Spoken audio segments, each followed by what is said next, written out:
Hi everyone. My name is Arti, and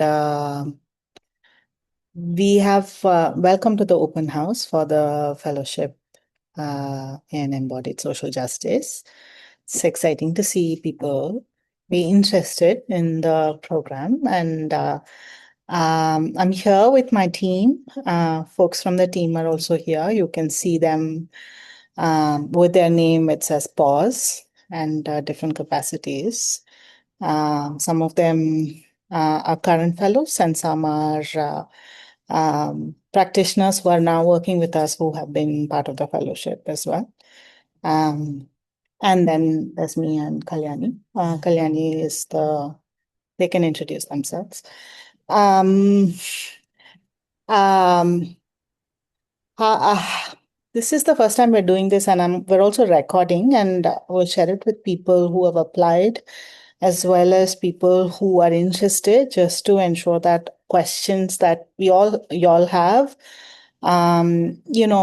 they're often sort of common questions, no? So that people are sort of informed before they come into interviews also. Usually our interviews are also quite long because we are sort of offering a lot of um, sort of introduction and holding sort of space for what things will be like. And maybe we'll say some of those things as well as a way to have you feel better prepared if you're applying for the fellowship at all.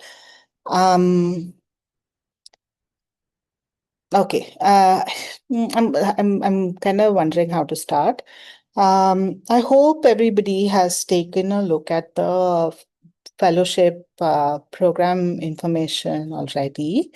Um, I will start quite sort of maybe intro. I'll let the others on the team also share, and then and potential questions we also know people typically have. We'll answer them, and then we can sort of be in conversation. Is that okay? All right. So I will sort of share the beginnings, offer some perspective on what the fellowship does, and then everybody else can share also. Um, the fellowship started in 2020. I am the founder of Pause for Perspective, and I'm also the clinical lead for Pause for Perspective, the fellowship. And it started off as a 1 year program, um, and we are at the sixth fellowship cohort right now, and we're recruiting for the seventh cohort. Uh, it started off as a 1 year program, and then we realized very soon that 1 year doesn't sort of it finishes in no time, and uh, we have our current fellows who've all told me that there's not enough time. Um, but obviously so we've extended, and the fellowship right now is an 18-month long one. The intention of the fellowship is to be able to build a community for mental health work in Hyderabad. So it is an in-person fellowship program. And it is a full-time in-person fellowship, which means you're dedicated to be in relationship with the community of PAUSE and PAUSE's mental health space for 18 months. And there are two components, as you know, for the fellowship. One is the training component, and the other one is the practice component. And both are woven in quite tightly through the 18-month program. Um, yeah, I'll pause there. I'll see if Kalyani wants to step in and see, because they have a whole spiel on telling you everything about the fellowship, because they're really good with structure and sort of offering some structure about the program. So over to them, and then maybe others can add. Yeah.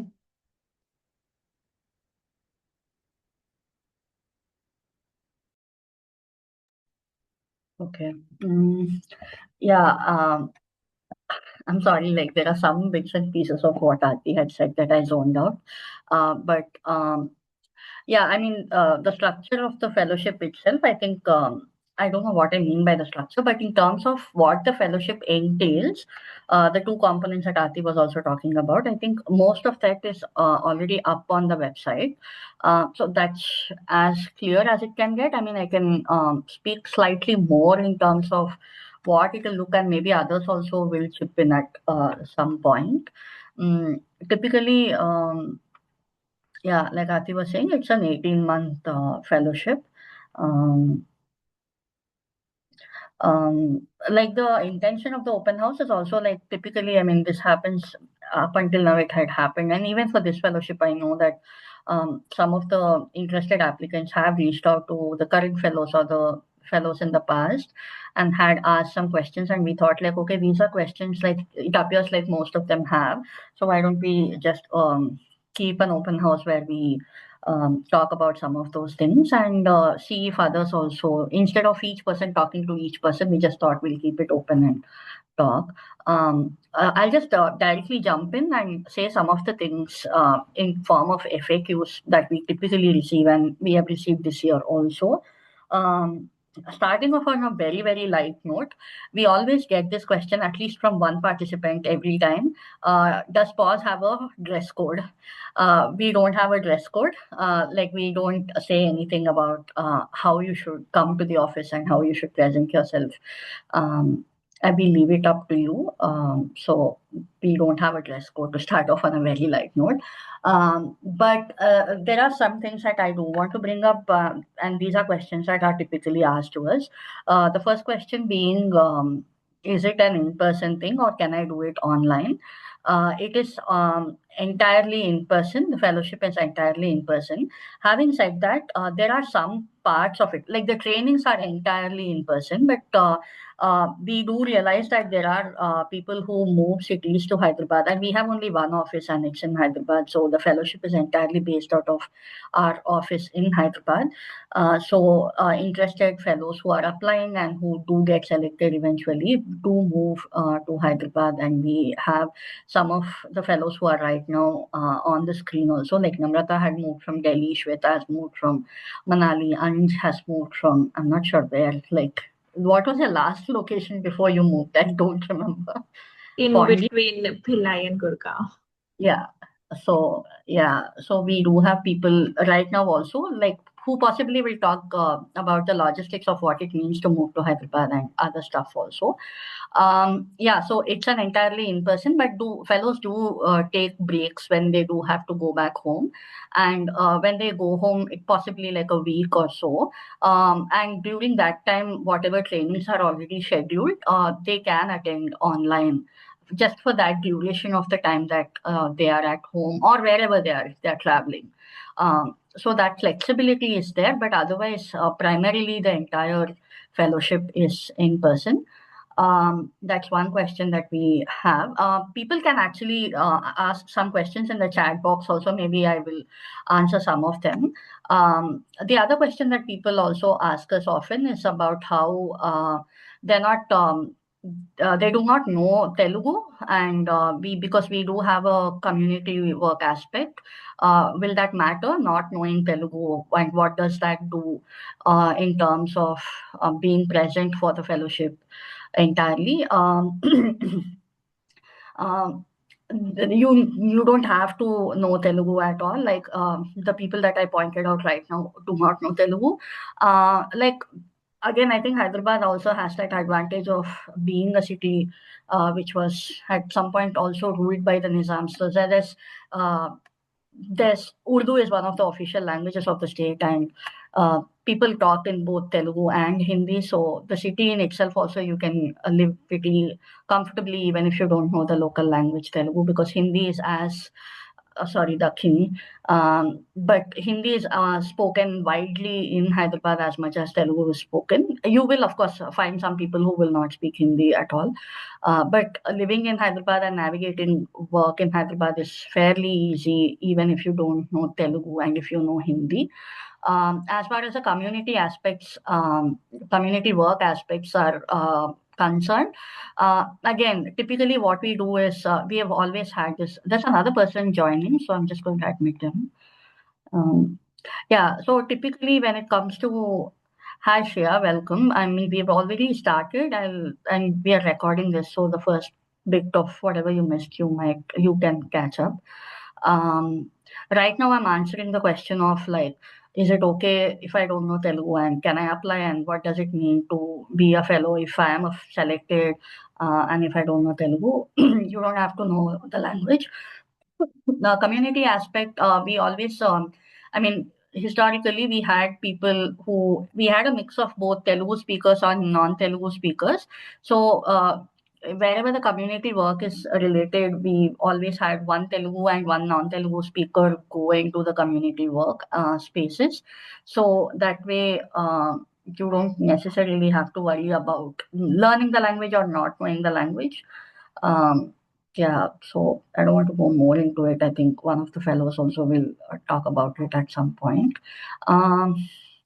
The other questions that we get are, while being a fellow, can I continue to work elsewhere, or can I continue to see if I'm a mental health practitioner who already has clients, and can I continue to see my clients outside of PAUSE? Is another question that we typically receive, and it's hard. I mean, it's a no actually.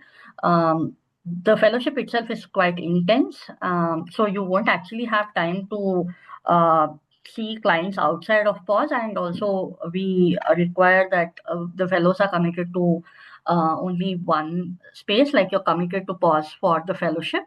So it's not something that we say that you can see clients outside of PAUSE, outside of your fellowship. But if you do have clients who want to continue with you, one of the things that therapists have done is routed their clients through PAUSE. So it becomes like they will continue to see you, but through PAUSE. So that's the structure. I have another person joining in. I'm admitting them.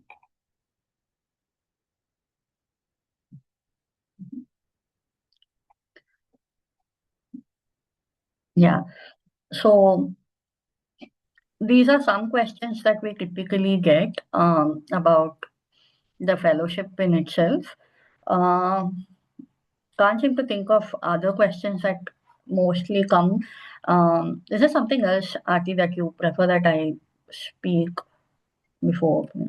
One of the things that you do is just offer that big structure of how or what the fellowship looks like. You do that in the interview, and I thought it'd be a good idea to do it now so that we don't have to do too much of it later during the interview. Yeah, okay. So typically, what the fellowship looks like, I mean, again, I'll start off saying that it's an 18-month in-person fellowship based out of Hyderabad in Begumpet. So Aarti is okay. That's a good question. I'll cover that. Yeah. Aarti is the fellowship lead and also your clinical supervisor. Having said that, we have another person joining in. Give me 1 second.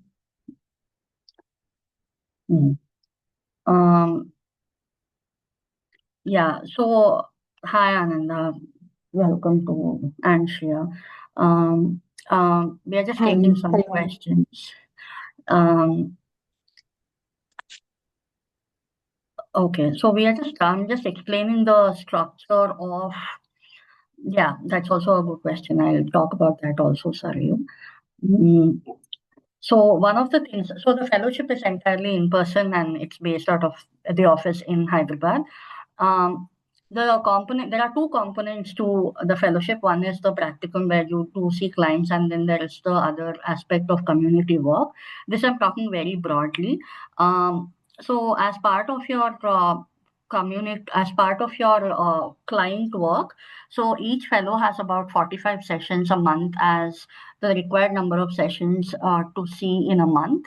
And it's a 6-day week. The fellowship is a 6-day week fellowship with a day off, which is not on the weekends. It's neither a Saturday nor on Sunday because we do have community work aspects. Community work aspects happening on the weekends, and we do have a lot of client load that happens on Saturdays and Sundays. So Saturday and Sunday is not the day off. It will be one of, like, the current fellows have Monday. The current and the previous cohort both had Mondays as their day off, and it's a 6-day week. Now coming to how does, like, I can take you through each day. So far, historically, we have had Tuesday as a training day where you will be trained in various modalities, and the day starts off at 10, any time between 10 and 10:30. Mostly we'll stick at 10. So 10 to 1 there will be a certain kind of training on a certain modality, and then we have a 1 hour lunch break between 1 and 2, and from 2 to 4:30 we have clinical work supervision, so wherein you bring your clients to supervision, and Aarti will see you thrice a week, and that will remain the structure. So you have group supervisions for your client work, and Aarti will be your primary group supervisor. So, and then you once a week you will have Merin also step in and will supervise on your clients once a week. So you have the weekly supervisions for your client work. And then you also have other components such as research, where Shobha is our qualitative research faculty, and the current cohort has meetings with Shobha every Thursday. Not every Thursday, twice a month they meet Shobha. It'll be either the first or the third or the second or the fourth Thursday, where you meet Shobha for a couple of hours, and Shobha will take you through whatever is listed on the website as to qualitative research module of the fellowship. And then and the rest of the day is open in terms of your Wednesdays and Sundays are community work days. So we are at PAUSE, we collaborate with the QT Center, Queer Trans Center, which is in Habsiguda in Hyderabad, and we also collaborate with Dalit Women's Collective, which is slightly further away in Saidabad. So every Wednesday afternoon, we do have community work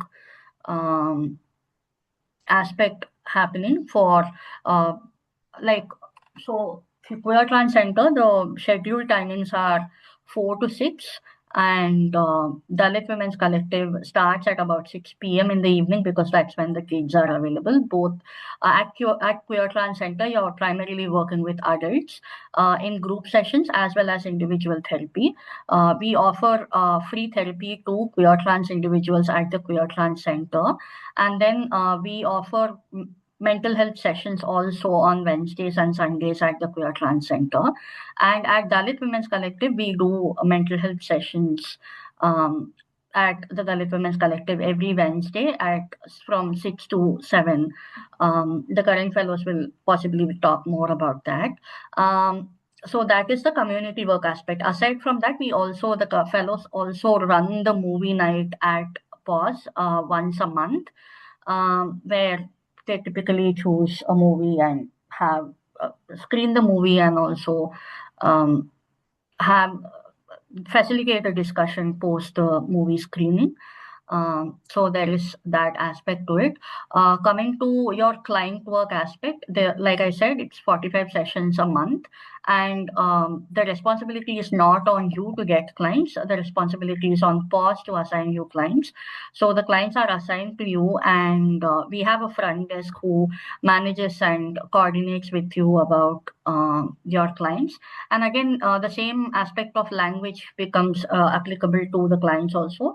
Like if there are clients who specifically ask for Telugu speakers or a certain language speaker, depending on if you are one of those persons, is how we assign. So again, the responsibility is not on you to get your own clients or anything. It's on PAUSE's head. to assign you clients. I've covered Tuesday, I've covered Wednesday, I've covered Thursday. Yeah, okay. I do have some questions in the chat box. I think some questions of fellows themselves can speak to. Yeah, so you'll have weekly supervisions, group supervisions, and then you'll also have individual supervisions with any of the senior therapists who are undergoing their supervision training also. So you can, it's mandatory for you to meet at least 2 supervisors per month individually for an hour each, and discuss your cases and anything that you're stuck with and stuff like that. Early on, when you start off your fellowship, also depending on who we take and where each experience level of each of the fellow, we also have a role play training that we start off with, where like Gayatri here is one of the faculty who has done role play training for a new batch of hires that we have taken in August. So yeah, there will be a 2-month role play training where some sort of skill training happens, and you can also see about some of you who possibly have no experience of seeing clients will be helped with around what to do in the first session, how to go about the first session, and in case there are certain clients who are at high risk, how should your approach be? So these are all things that the role play training will help you with, and obviously in the group supervision also these are things that are covered. So you will see some parts of things that get covered across board. So yeah, and then there are these modules, modalities that are listed on the website. Those will be taught in a particular order. Like we start off with queer affirmative training. There is MBSM, which is mindfulness-based symptom management, that is led by Aarti. That's an 8-week thing, and that is mandatory. I mean, all the trainings are mandatory for the fellows to be a part of. But MBSM is also open to people outside the fellowship. Like it will be open to public also. All the other training modalities are typically either to the fellows or some people who are already therapists at a pause and are interested in getting themselves trained. So those are things. Queer affirmative training, queer and trans affirmative training will be trained by Aarti and other faculty, which we have listed the faculty members on the website and who teaches what. Like I said, your primary clinical lead and your fellowship lead will be Aarti, and there are some components that everybody else also chips in and takes you through the training. Yeah. So I don't know. I think, Saryu, I think I kind of answered your question in terms of how the fellowship day-wise looks like. So in terms of timings also, like I do want to say that we again are flexible in terms of when your day can start, except on training days, which then starts at 10. One of the things that I do always say to all the applicants is that the fellowship is mostly structured around Aarti's calendar, given that they are the primary lead for the fellowship. So since the last 2-3 years, we haven't changed the structure much. So whatever I had said continues to remain the same, where your Tuesdays are your training days from morning 10 to evening 5. And then Wednesday, you don't meet Aarti. Thursday, you don't meet Aarti. Thursday, you meet Shobha. Wednesday and Sunday will be your community work days.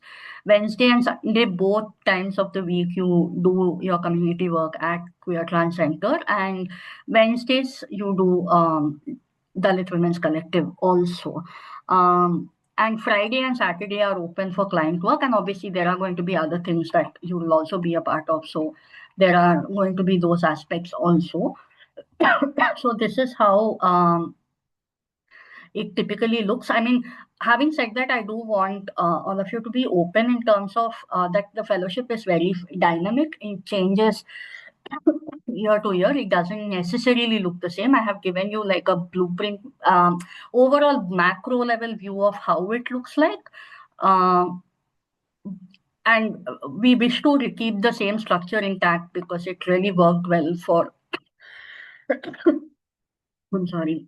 It really worked well for the last 3 cohorts, and we hope to replicate the same, but here and there changes might always happen. So just to be open about the fact.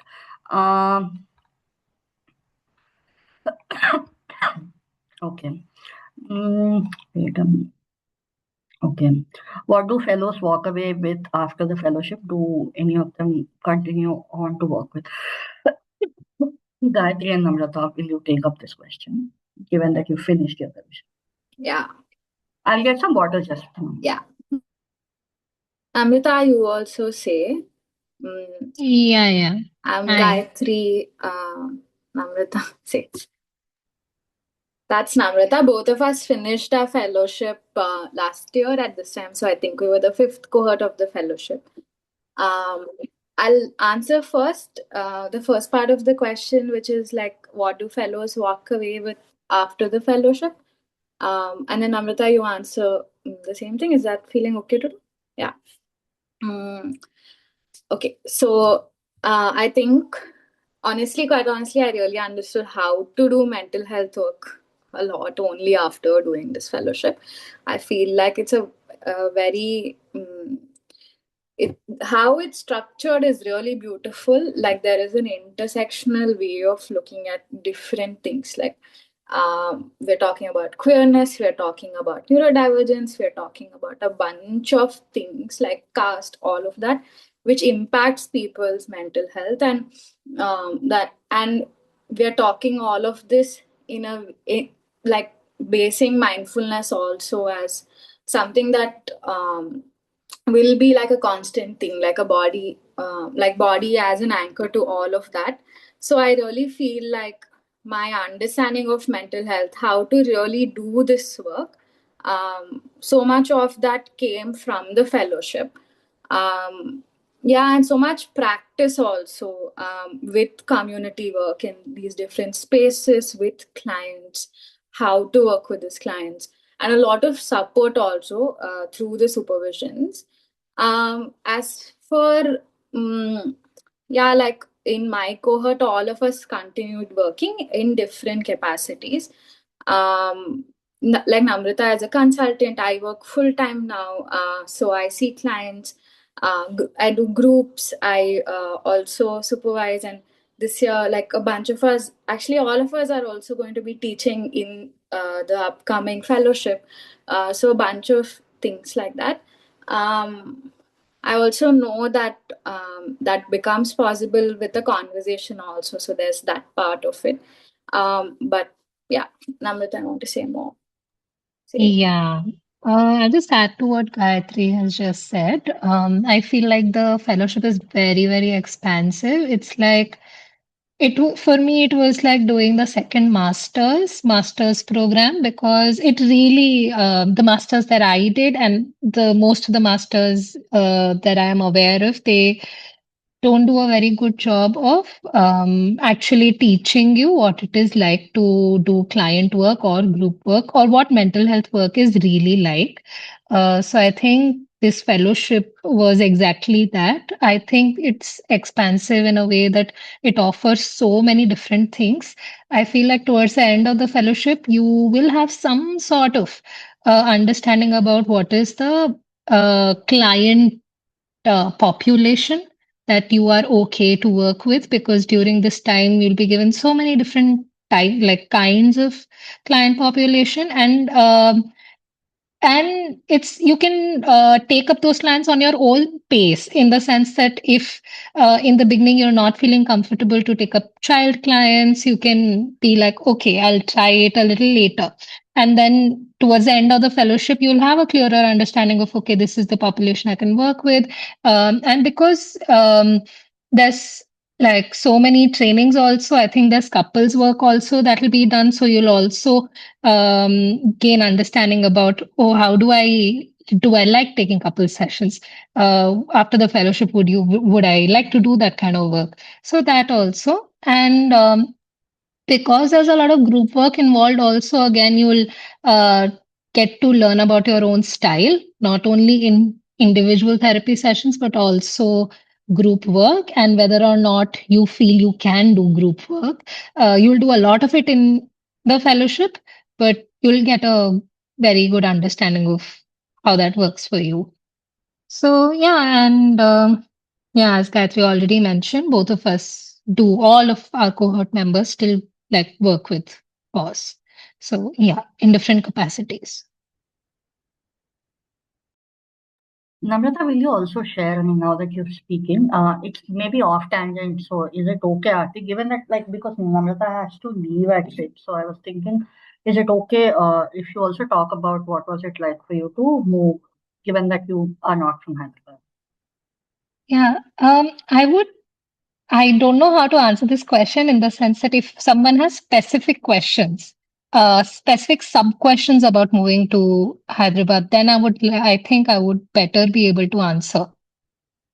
Yeah, because like moving to any city is like can be hard only, like it's a different place, so many logistics involved. So if you have any specific questions, it'll be nice.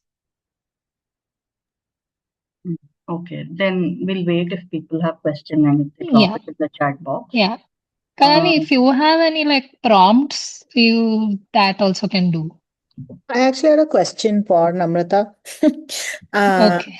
Only because I think since you're also sharing, and you share a little bit about the year of your graduation, when you like the work experience you had before you joined POS, not the particular work experience that we're laughing about usually, but just like the fact that you had experience coming in. So why is this relevant? Like, is a fellowship relevant to someone who's probably had a year or two of work experience before they come in as well? I think that'll be a useful question to. Yeah, okay. Okay, I'll answer that. So, I have done my master's in psychology. I graduated with a master's in 2022. And after that, I also worked as a counseling psychologist for um, quite some time. And after that, I came to POS. So I had some experience before. Now I feel like doing fellowship was very, very important for me because the mental health setup field in India is, I feel like it's not very structured. It's getting better, but it's not as structured. So after doing masters, one is often left with a lot of ambiguity about, okay, what to do, what is my style of working, how do I get clients, all these things. So, and there are so many trainings, and then it you're just left confused. Okay, what do I want to do? So I feel like the fellowship um, packed all of these questions in one long program, and it just like it gives you all of that in this duration. I don't know if that makes sense, but yeah, I feel like because the field is very ambiguous at this point of time, the fellowship does a great job of like giving a lot of exposure to different kinds of trainings, also supervision. Um, so much supervision in different capacities, group supervision, individual supervision. Um, yeah, yeah, I think that's all. So we do have a question specifically, and all the three of you can answer, I suppose, Namrata, Shweta, and Anj. The question is, hi everyone, and Namrata, I would love to know about how you found Hyderabad as a city. Is it easy or difficult to find accommodation there? But before you answer this question, I do want to say that oh yeah, Ramya also, sorry.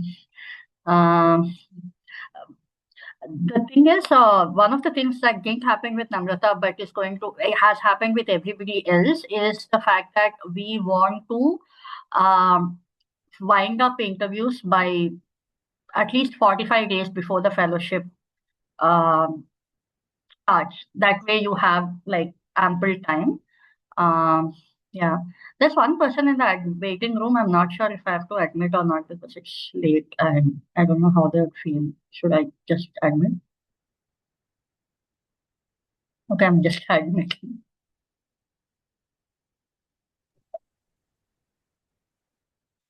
Give me 1 second. I'll just answer this and then like. Uh, I can also help answer questions on the chat if you want. yeah. Yeah. Hi, Rebecca. We are recording this session. So there are certain parts that we have already covered. So you can drop some of the questions. I mean, currently we are answering a question which is very specific to what does moving to Hyderabad look like as a city? How is Hyderabad to live, and is it easy to or difficult to find accommodations? If you have any questions, you can drop them in the chat box. Yeah, thank you so much. I'm so sorry. I didn't talk about the time. I'm really sorry. No, that's okay. No problem. Go on.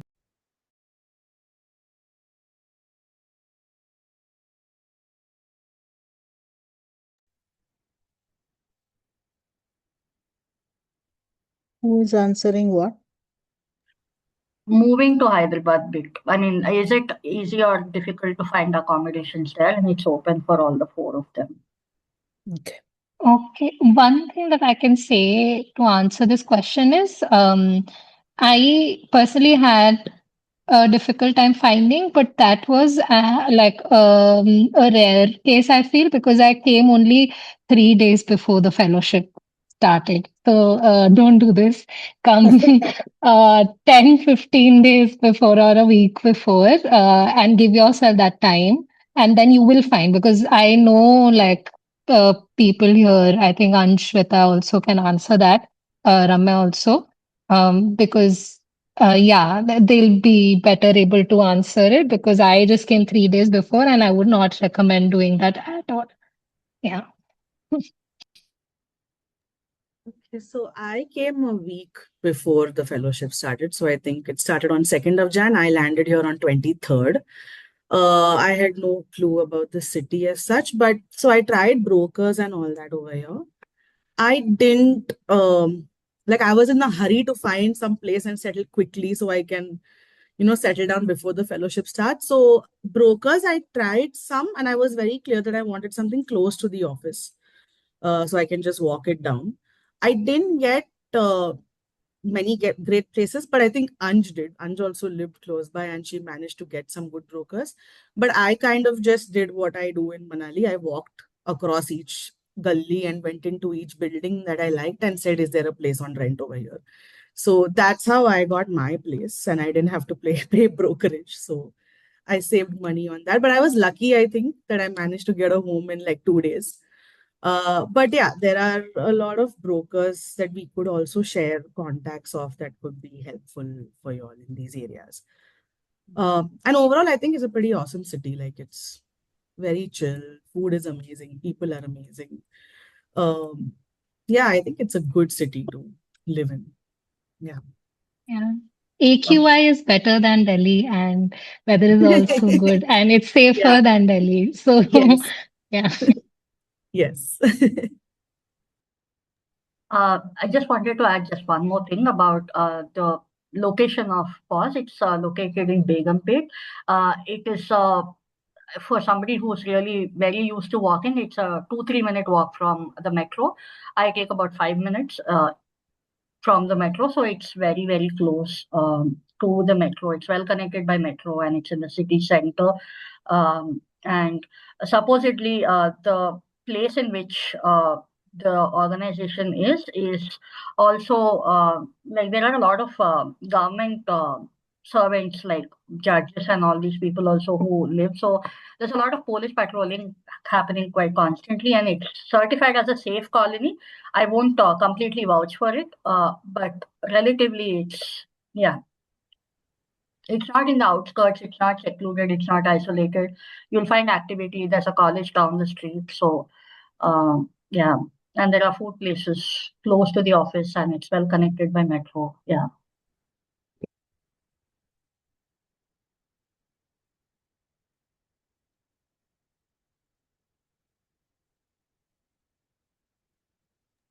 And would you like to add?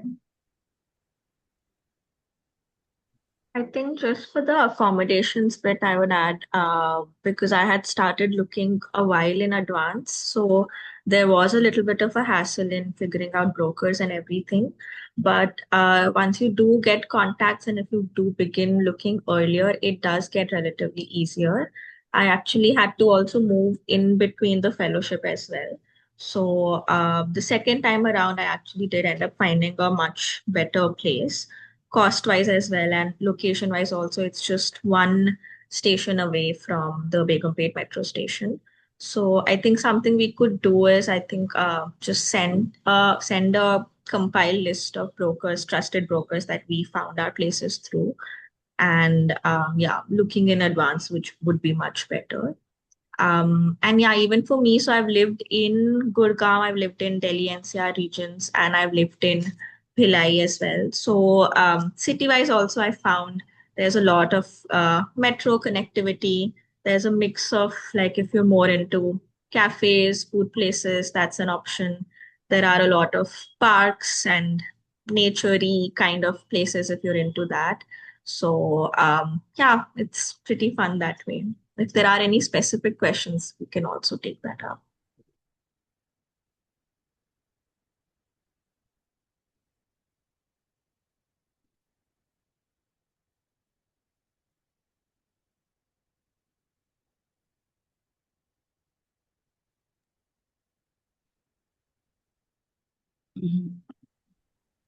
People can either unmute themselves and ask or drop it in the chat box. I am looking at some of the questions in the chat window. Going with the last question that was asked, how many fellows do you typically take per cohort? Historically, I think the lucky number has been 5. We have taken 6 and 7 in the past, but somehow we have landed only at 5. So, Anja's cohort has 5. Gayatri's cohort had 5. The previous cohort also had 5. Like the last 4 fellowship cohorts had 5. With the current cohort, we actually took 7 people, but for whatever reasons, we had ended up with 5 people only. So yeah, I mean, we don't have a fixed number that, okay, this is all we will take and we won't take beyond it. But having said that, we don't take beyond 7 also because we do have space constraints and bandwidth constraints ourselves. So we don't take beyond 7. Yeah, so yeah. How expensive is it to live in Hyderabad rent-wise? Again, this is a question to I mean, I think I can also answer, but I think I would like others answer.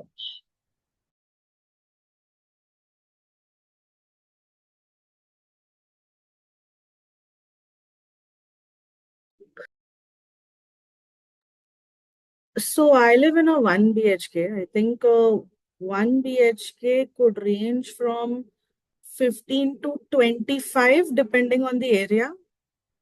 Correct me if I'm wrong. I'm paying 25 because it's a semi-furnished home and it's a little bigger and it's quite close to the office. But I know that you get cheaper homes as well, and they're a little like you may have to use the metro and all of that, but it's very well connected. So, yeah. And also, if you are sharing with other fellows from other parts of the city, I mean, other parts of the country, that might be slightly cheaper too. It has not been the case in the current cohort or the previous one, but the previous cohort did have people share an apartment closer to the office and split rent. So that's also an option. So one of the things that we have done historically also is right after we close the interviews and finalize who we are taking and who is interested. I mean, obviously, it's you'll also have to accept the fellowship offer. So yeah, like once we have the final list of fellows, so to speak, finalized, we do share contacts of each other, and people do get together and figure out accommodations together too. So that's also an option that you can explore.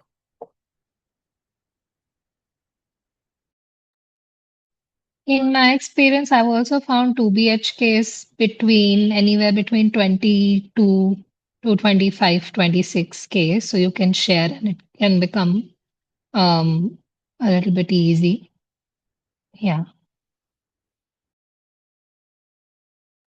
These will be unfurnished now. Yeah. Huh. I have found not on semi. I have found semi-furnished in the sense that Almira and AC and all of that Huh. is there. Rest everything like fan is also there. Unfurnished is still without fan, AC. That Hmm. Yeah, yeah. So like y'all can do the math and see what works better. If you pay a little more and get half of these things instead of buying all of it, then that's something y'all can figure.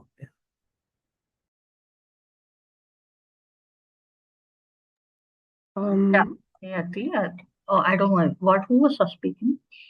I was speaking. Yeah. Hi, my name is Ishwarya.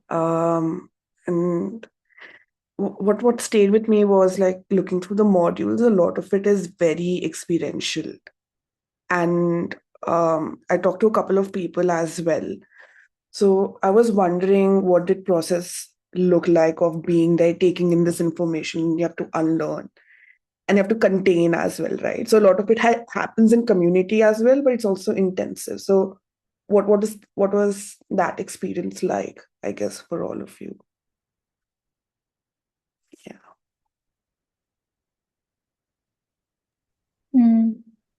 I think the most our current fellows can answer, no? Like, because you're in the process. I don't know if you want to step in.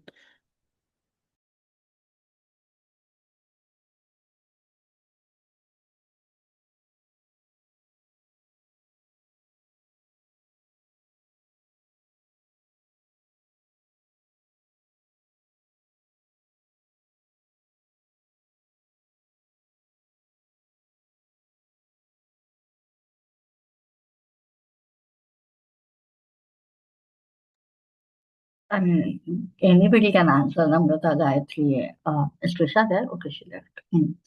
Nitya. Wait, can you say that again? I was answering the questions on the chat. Yeah. Sorry. नहीं, कोई बात नहीं. My question was that a lot of the modules, they're very experiential, and you have to go through the learning and unlearning process of it all. And how was it going, processing all of it, taking it in, containing, and then being a part of the community, right? So what was that like for you all? Yeah. Yeah, it is very experiential. It's very exciting, number one. It's very stimulating to be learning all these things. Yeah, so you learn a lot of things. And I remember in the end, like 2, 3 months was when so many things came together. And I was like, oh, like life makes sense now. That's how it felt. But it can also be overwhelming. What supported me, because like a lot of personal things around queerness, gender, caste, a lot of things came up for me personally, and more, quite honestly, every training, there'll be so much that comes up. Yeah, and I think what helped was to just be supported in that, like the supervisors in this space itself, like that's my first space of like, okay, like this is what's happening. Like something that stands out to me is the anti-caste training. And Myron is someone who was there. Like there was so much support, there was so much space for us to talk about what's coming up for us also. And I think the cohort in itself, like I know I can speak for my cohort and the next cohort. All of us are friends, like the 5 of us are friends, and then next cohort also, all 5 of them became friends. And that also is like a huge support to have these people in the same boat, in the same experience as you. It's so much support that you'll access. And yeah, apart from that, I think it helped to go to therapy also. That is something I did, and have other support systems outside of pause also. Yeah, that is what I can say. Yeah, I feel like personal therapy, going for your own therapy is a is really, really important. You cannot put that on the back seat while doing the fellowship. And also, it can get a lot, but then you share it that, okay, it's getting a little overwhelming. And then everyone sits together and they'll ask you, okay, what can be done? Or you can also offer alternatives like, okay, this, how about this? Or, I would like more of this. What kind of support you would like, what kind of support can be offered. So I feel like although it can become a little overwhelming, there's always support. You can always reach out to there's so many supervisors, right? You can reach out to them or the trainers, and amongst all of the cohort members also. So I have never felt unsupported in this process. So that's for sure. Thank you. Also another question I dropped in the chat was around training in softwares for qualitative research. So is that addressed during I just answered it. okay. Shobha does not do softwares. So she'll tell you why, but she's very sort of centered around sort of our hands and our bodies have to feel the data. We're not doing software. So That's great because this question comes from the recent trend. Like whenever I've gone in to apply for spaces, there has been a thing, software XYZ and all of that. So, but this is quite nice to hear. Thank you. Bhairavi had asked a question at the beginning about how does children's work look like. I am going to tag Nitya, Shweta, Namrata, and Ramya. If one of you can speak about what does children's work look like. The fellows do engage in children's work. There's a specific training module that is there for children's work, which is led by Aarti and a couple of other therapists who extensively work with children. So that is there. What does that look like? Yeah, I mean, there's a training, and I think one of them can answer. Okay, so we engage with children in two spaces. One is in individual therapy and in community work, which is Dalit Women's Collective. Initially, when I started off, I was a little underconfident of working with children. So I chose to wait till the training happened. And we had a pretty awesome training on children. So it's very extensive. And so after that, I felt a little okay to start. And that's when I started seeing children individually. As of now, I see child clients from, say, 7 to 17 years of age. So that's where that's at. The process of children work will be very, very slow as compared to working with adults. So that's something that we always try to be mindful of and let the child lead the session as much as we can. Apart from that, once a week, the cohort is usually split into two groups. One will go to QTC, one will go to DWC on Wednesdays. So when we go to DWC, we engage with children from, I think it depends. It's usually on availability because they come for these classes and whichever class we can manage to get in that moment. So it requires a lot of on-the-go planning as well. But that would be from, say, grade 2 to grade 10. And you'll structure your group work according to the age group that you're working with on that. I don't know if that answers enough, or do you have more questions? A little bit about the individual work. Is it like mostly talk therapy, or do we like work with kids using like play therapy? Like what is kind of the framework, I guess. Yeah. So I'll add, and if anyone else wants to add on that, please do. So it is most of play. again, when it's a younger kid like my the 7-year-old, there's a lot of play, there's a lot of music, reading of picture books, and watching videos sometimes. And yeah, so we do that a lot. We use play as a method to also observe what's coming up in the therapy context as well. Yeah, with young adults, they do sometimes like to be treated as adults. So that time we try and have more of conversation. But yeah, that's like again meeting where the client's at. So yeah, if anyone else wants to add something. Thank you. Yeah, I was also thinking how in our training we are often encouraged to figure out our own style of working with children. That was, I think, really helpful because throughout the training we interacted with like multiple supervisors who were working with children. So it's a mix of both that way. It's very like body-led, meet where the client is at. Most of the clients, we have like multiple tools to.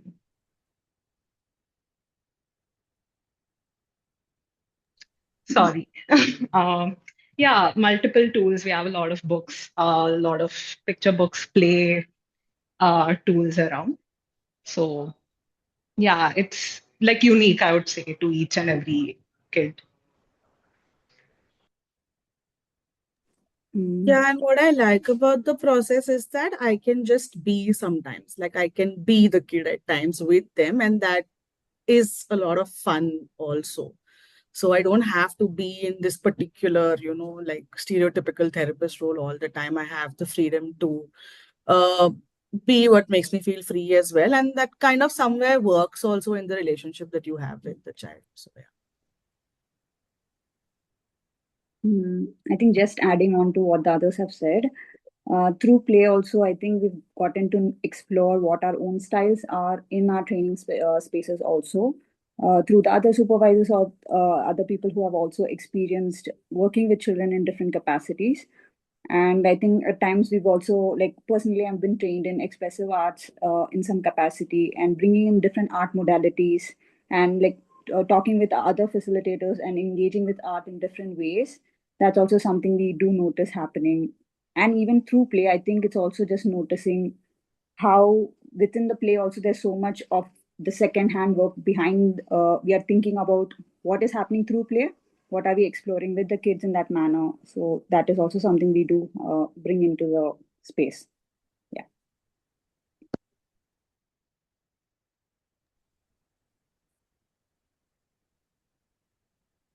Um, who was going to go? Me. Okay. No, I'm just going through the questions because I'm also looking at time. I mean, we can extend. We have some of the questions I do want to address. Shreya has a question. Is master's degree a minimum requirement to be eligible for the fellowship? I'll take that question. I was going to talk about that. Okay. So, like one of the things with the way that we work is we obviously don't believe that only like folks with a degree can do this work. However, we also often have to straddle sort of whatever new impositions are made on how um, what are processes for who gets to practice and do this work. So there is a new sort of act. The act for allied professions has done further work on sort of imposing some strange conditions on who gets to practice, what is their degree, all of that. No, like I think many of us know about it. So given sort of that kind of pushback, we also want to gently push back only. And we do believe that folks, so it's some sort of psych background is important and needed. But we've had people on board who've done their postgraduate diploma in counseling, like Shreya, you, or we've had people who've done NPI. and NPS diploma and been part of POSIS fellowship, and folks who've done folks with like who are like MBBS folks and interested in sort of moving into psych work. And have a sort of diploma. So we have like, and folks with EXA background as well, either like a postgraduate diploma, um mostly like a postgraduate diploma, but also other EXA practitioners with a graduation as well, master's level graduation. We've been open to sort of taking people from different aspects, lived experiences also of mental health into the fellowship. So, so I'm going to say yes-ish. We do need like some experience working or being having some access to psychology, but also that yes, a master's um, is of course, yeah, but also like a postgraduate diploma or a diploma in narrative practices or EXA, sort of allied uh, health work things are is supportive. Yeah. I was a teacher before, and I've worked with adolescents, as in between the ages of, I mean, not adolescents, well, between the ages of 18 and 25. Would that still allow me a sort of like, would that still make me like, give me an opportunity to work in this? I know it's a really, I'm just like asking, I don't know. You're also doing an online distance thing. You Yeah, so left I a have message. a PhD in French literature, but I mean, I've sort of like, I want to like 34 and I want to change what I'm doing right now, and that's what I'm doing. And I'm looking to work with children, like, and I really was interested in knowing if you would consider someone like me. Till last year, I'd have said yes in a heartbeat. You apply and then we'll talk and we'll figure out. All right. Thank you so much. Okay.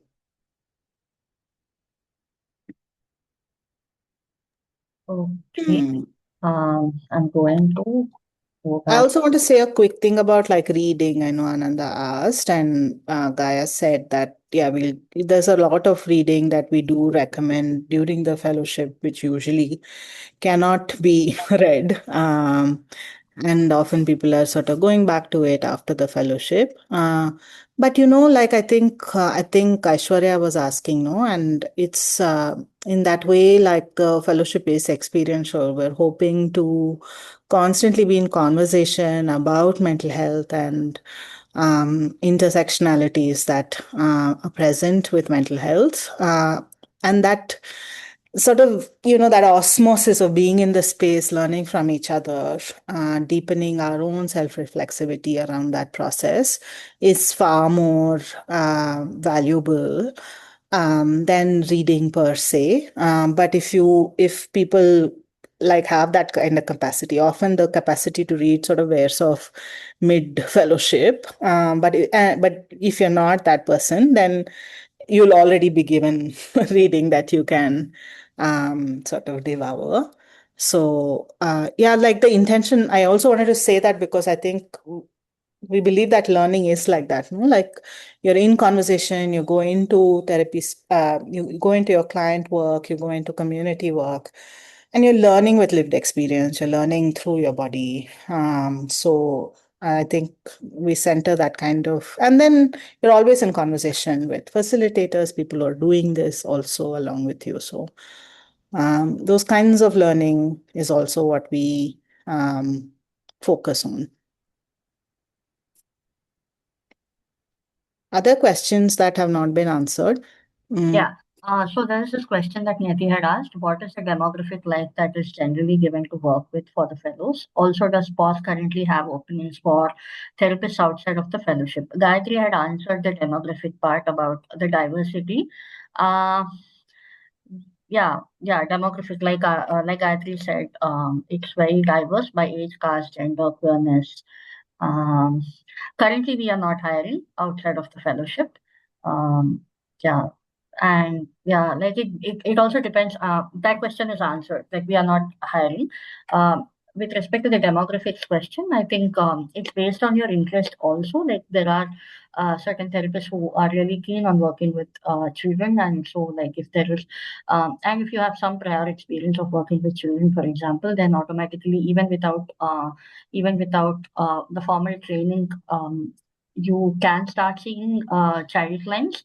Otherwise, child clients couples are not somebody who will be assigned to you without finishing your training.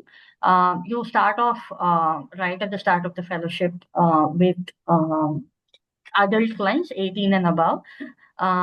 Yeah, so that's the demographic as such. So yeah, I don't know if you want to specifically. I don't know if Niyati is there. Okay, you're there. So if you have more questions about it, maybe you ask. But Gayatri had answered that question, and that's nothing more that I would like to add other than that. You do have a choice after finishing the training. Let's say you are not very, like Shweta was also saying, like if you don't feel entirely confident of working with a certain set of population, even after the training, then you do have a choice of not having to work with them. But individual adult clients will be assigned to you right at the start of the fellowship. Yeah. Okay. And after that, yeah, qualitative research has been answered. Suggesting books has been answered. I just want to like give some room to like our current fellows to just kind of, I don't know, like I won't say free associate, but I mean, say anything that you feel is important for folks to know before they apply, they consider the fellowship. Guy also.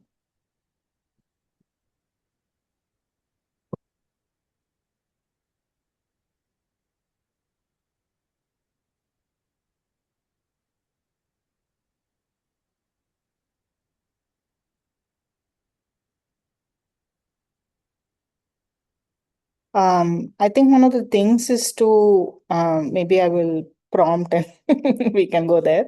Like I'm thinking how it's an intensive thing only. So intensive because of how packed it is, but intensive because how much of sort of I think like Aishwarya said, learning is happening, or differently or whatever. Different way of sort of sitting together is happening. And that can be a lot. Mm.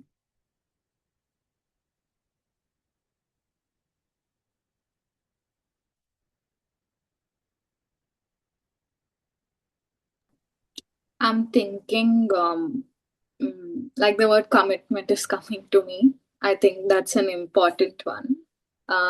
Like it can get very difficult.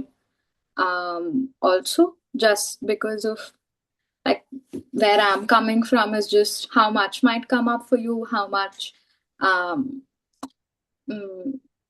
like mindfulness is difficult. Okay, like it's like something that will, yeah, like make you sit with things. It'll make you sit with shit, and you have to. So it can be difficult. Yeah, so I'm thinking about that word, like that commitment bit of it, and how that I think is a really important thing. Like don't apply if you don't think commitment is something that like okay, if you're not fully sure you can do it. If that okay, I have a hope for doing this, I have a purpose for doing this, and I really really want to do it, then like really really really do this. And that doesn't mean like that it's not about like bandwidth or anything, because I'm sure you'll be supported by so many people, and I know now that this year you'll see more people apart from Aarti also teaching you. So I'm sure you'll be supported by more people.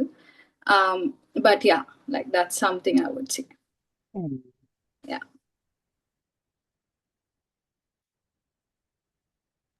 Yeah, I think I'm also um, thinking about how, like, I never felt alone in this whole process. There's always someone, there's the cohort, there's Aarti and K, there's like a bunch of other therapists and supervisors. So I don't think even in all this like intense program, you're ever alone. There will be like burnout and shit, and even then we are able to like sit and talk about it. And like there's always that space that we have been given. And I think like that's what makes it very um yeah, like it's nice to be a part of this that way.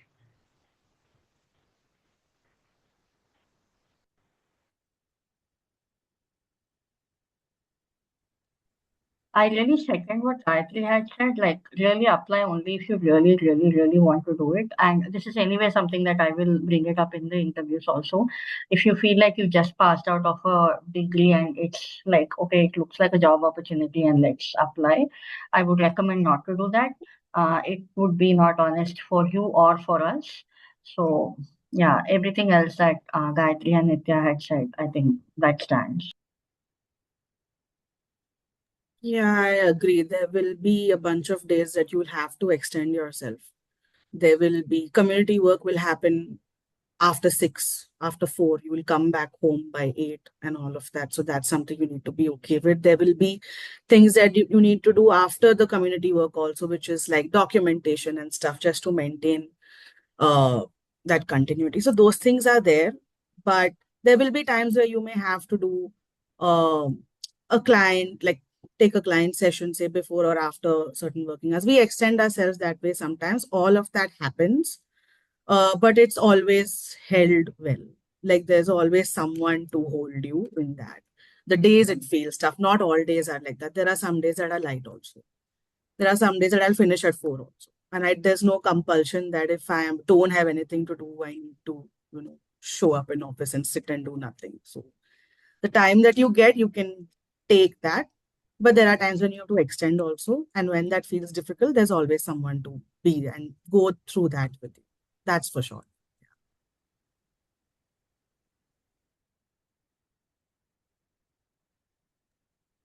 Yeah, that's another part I think I was getting to, but I kind of missed it, which is basically that we don't have a specific work time, except, I mean, obviously, I did tell about the training days.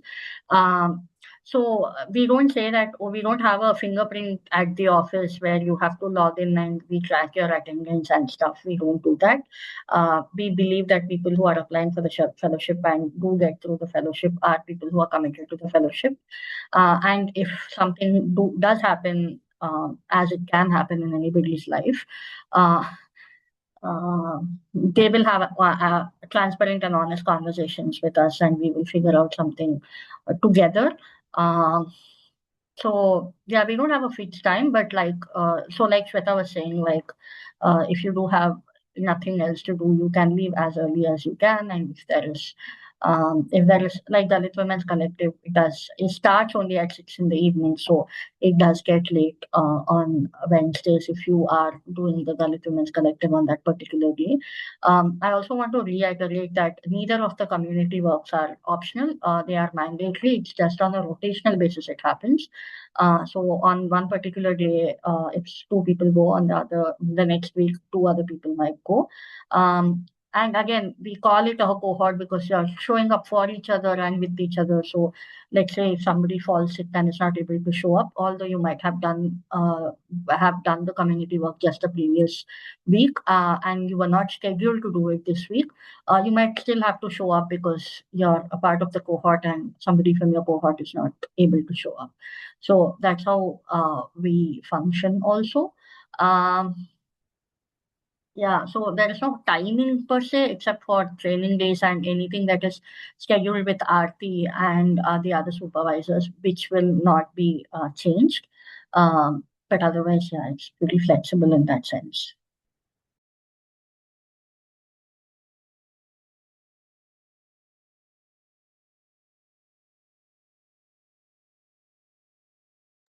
I think somebody has a question. Does the training also cover play and arts-based modalities? Will you take it? Play, yes, we work with in children's work, DWC, primarily we think of play, and Gaia can answer more, so can Shweta. In terms of EXA, we actually have come together to open room for like an EXA wing at PAWS, and EXA is going to be part of the fellowship training. And we'll have Anj, who was here, as well as Sammy, as well as Ramya. Ramya is still here? No, I think she stepped away. And briefly, I just saw. Who did I just see? Vasavi. Didn't I see Vasavi? Okay. Yeah. They will also be part of EXA holding space, and everybody is quite actively thinking about how do we integrate EXA with the social justice stance. So it's a very sort of stimulating new space. And there's a lot of energy there to figure out how to integrate that particular modality with social justice. So yeah, you'll find that there's room for conversations around and teaching training experience around EXA as well. This silly question, was it asked? No, so I don't know. I may be digressing from the discussion we're having right now, but adding on to my previous question with the masters, right? I am at the crossroads of finishing my PG diploma in psychological counseling, and also on choosing to do masters or to join this fellowship. So especially social justice, embedded in mental health is something that I've been wanting to join this fellowship for a year, but then I had to do the diploma. So I'm just my silly question is that if I choose to do my master's and then come back, will this fellowship still be available for me to apply? It's a good question. But wait, can I answer that? Yeah. Okay, fine. What's the question? Sorry, I got dropped off. What's Yeah, the I was question? saying that they're finishing their PhD now, and they're planning to they're figuring out masters or this, and that is that You're is the right person to answer. right. Yeah, if I can sell it to you, I would say do this. I was also on a very similar, like masters or this, but I think Namrata also answered that before that. I personally think there's so much more that this fellowship has to offer. In fact, I went back to the SOP. I was trying to find my SOP, and I was like trying to see what I'd written over there. And then I was recollecting that I was in a very similar page that I'll do my master's after the fellowship. But that didn't happen because I was like, I don't know which place will teach me this much. Of course, I've found other places which have similar stances and I'm learning from them. But yeah, so I would I don't know if Aarti is planning on doing one more. That they will answer best. But yeah, I think just experientially also, I think, yeah, this is a nice space to be at.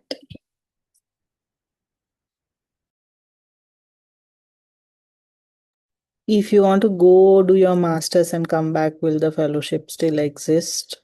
That future predictions we don't do.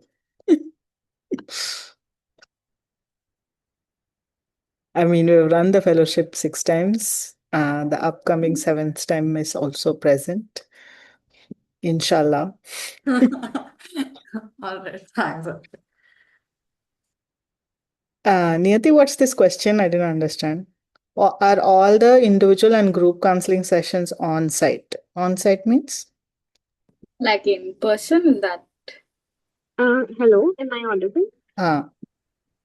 Yeah, I meant on-site as in at the office of Pause or elsewhere. Where do these sessions take place? Are any of them online or are all of them on-site? Uh, so primarily at POS, you'll see your individual clients, like the facility of POS, you'll be seeing individual clients. Some of them will be online, so you'll have online days also, no, where you'll be seeing clients online, so that can happen as well. Groups also is the same, like groups, there'll be some groups you'll be doing at the facility of POS, but um, groups, we also like, the Queer Trans Center as well as the Dalit Women's Collective are where we do groups, and you'll have to go there to do those groups. So it's sort of like this hybrid, like at pause, you'll be there, but sometimes your clients will be online. So then you can have an online day.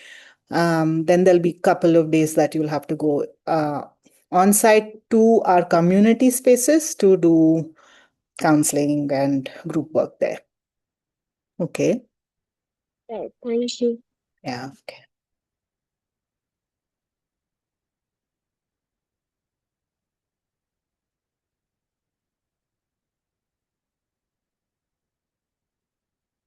Are we coming to a natural close? Does it feel good to pause and take perspective? Wow. Pun intended. I've never joked about it till now, but here you go. Yeah, is it okay? Are you feeling that your questions are answered? We we'll we'll put up this recording on the fellowship website space if you wanted to go back and look at some questions. Either we'll put up the recording itself, or we'll transcribe, figure out an FAQ method and put just the FAQs in. I don't know, that requires more labor, so we'll see what is possible. But some information will be there to access on the fellowship website page also. Yeah. Alrighty. Thank you so much, folks. Thank you, Gaia, Shweta, Nitya, Kalyani, and others who were there also from first team. And thank you everybody for being here and asking questions. And I hope that you're able to apply, and we see you here in Hyderabad at POS as part of our team. Thank you. Thank you. Take care.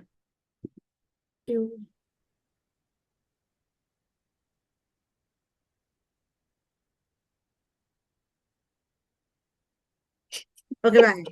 Oh, we have to end it. Vasavi needs it. I think some mess up had happened. I don't know how the recording will show up now.